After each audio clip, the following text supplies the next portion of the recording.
Marriage করবি যতীন? বিয়ে না হুজুর, আমি ওই সব ঝঞ্ঝট ঝামেলাই নেই। কদমকে পেলেও বিয়ে করবি না? কাকে? কদমকে? হ্যাঁ কদমকে। বাবা বুঝেছি, খুশি একেবারে উতলে পড়ছে। হ্যাঁ শোন, কদমের বিয়ে তোর সঙ্গেই হবে, থাকবে সে তোরই ঘরে। আমি শুধু মাঝে মাঝে, বুঝলি কিনা?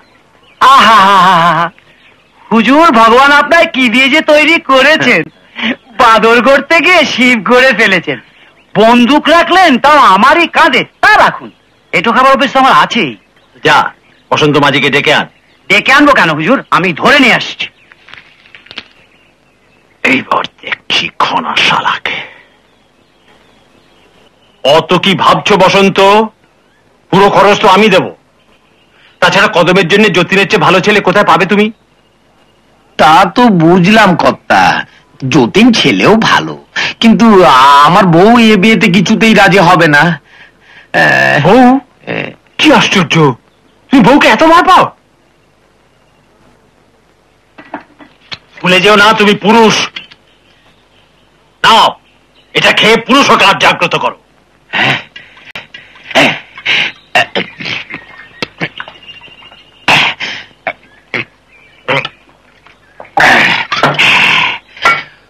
বিয়ে?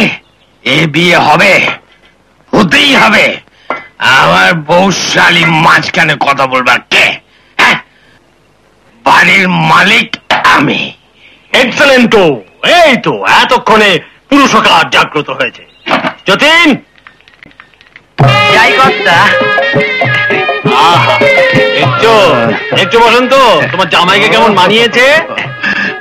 বাহ বাহ বাহ, খুব সুন্দর মানিয়েছে। প্রণামই হোক শ্বশুর মশাই।